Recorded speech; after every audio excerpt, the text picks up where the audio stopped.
Durante años, el caso del faro de Alan Moore permaneció oficialmente cerrado. Para las autoridades, no había nada más que investigar.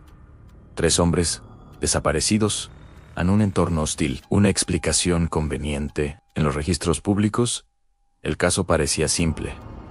Demasiado simple. Pero en los expedientes inconclusos, el silencio nunca significa el final. Significa espera. Décadas después de la desaparición, un investigador independiente solicitó acceso a los documentos originales del caso. No buscaba titulares, no buscaba teorías, quería los archivos reales. Los papeles que no estaban pensados para ser leídos otra vez. No fue fácil. Durante meses, su solicitud fue rechazada, redirigida, archivada, hasta que finalmente recibió una respuesta. Acceso limitado, en tiempo restringido. Supervisión constante. No podía fotografiar. No podía copiar. Solo leer. Fue en ese contexto, frío, administrativo, vigilado, donde apareció algo que nunca debió estar allí. No estaba en una carpeta. No estaba referenciado. No figuraba en ningún índice. Era una hoja suelta, sin número de archivo, sin firma, sin fecha exacta. No pertenecía a ningún informe oficial. Era una nota manuscrita. El investigador lo supo de inmediato. Ese tipo de documentos no existen por accidente. La caligrafía fue lo primero que analizó. No coincidía con la de Thomas Marshall. Tampoco con la de James Duhat. Ni con la de Donald MacArthur. Tampoco coincidía con la del supervisor que llegó tras la desaparición. Ni con inspectores conocidos. Ni con personal portuario. Era de alguien más. Alguien que, oficialmente, nunca estuvo allí. El contenido era breve. Demasiado breve. No explicaba, no desarrollaba, no justificaba su presencia. Solo describía una sensación. Decía que, al llegar a la isla, el ambiente no era normal. Que el silencio no era natural.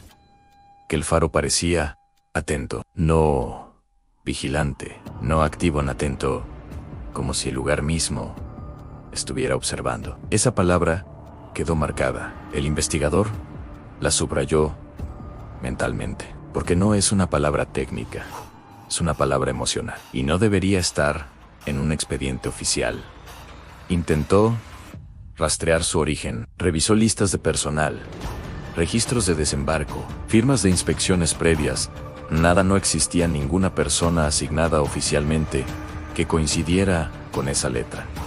Era como si alguien hubiera estado allí, y luego se hubiera borrado. Pero lo más inquietante no era lo que decía la nota, era lo que no decía. No mencionaba una búsqueda exhaustiva, no hablaba de inmersiones profundas, no hacía referencia a patrullajes prolongados, solo una frase final. No se recomienda continuar, nada más. No se especificaba qué, no se explicaba por qué, solo no continuar. Ese detalle jamás fue citado en informes públicos. Nunca apareció en comunicados. Nunca fue discutido. Y fue entonces cuando el investigador entendió algo fundamental. El caso no se cerró por falta de pruebas. Se cerró por decisión. A partir de ese momento, dejó los archivos y comenzó a buscar respuestas donde los documentos no llegan. Viajó a pueblos costeros cercanos. Habló con descendientes de pescadores, personas mayores que escucharon historias antes de que el faro existiera. Al principio, nadie quiso hablar, no por miedo, por costumbre. En esa región, hay cosas que no se explican, solo se evitan. Pero tras varias entrevistas, todos coincidieron en algo. La isla siempre fue evitada, incluso antes del faro.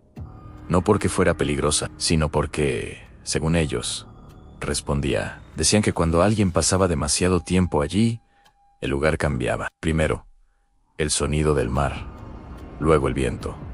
Finalmente, la sensación de ser observado. No desde un punto, sino desde todo. Nadie hablaba de monstruos, nadie hablaba de fantasmas. Hablaban de presencia. Y entonces, al volver a los registros, el investigador notó algo más en los días previos a la desaparición. Los cuadernos de los guardianes cambiaron, las anotaciones técnicas se redujeron, las frases se fragmentaron. El mantenimiento dejó de ser Prioridad. Una entrada de Cian Danold. Está inquieto. Otra, escrita con mayo, represión. Anne dice que escucha algo, incluso cuando el viento se detiene. Anne. Y luego, una palabra, una sola palabra. Han rezamos. Han tres hombres adultos, entrenados, han experimentados, han rezaron. Eso no se hace por rutina, se hace cuando la lógica deja de funcionar. La última anotación clara fue escrita horas antes de desaparecer. Está más cerca de qué, no, de quién. Nadie lo explicó y quizás nadie quiso hacerlo. En la siguiente parte, entraremos en lo que se decidió en silencio. Las acciones que no quedaron registradas y el momento exacto en que alguien decidió no seguir buscando. Suscríbete para más contenido, porque algunos lugares no necesitan puertas cerradas, solo necesitan que alguien escuche.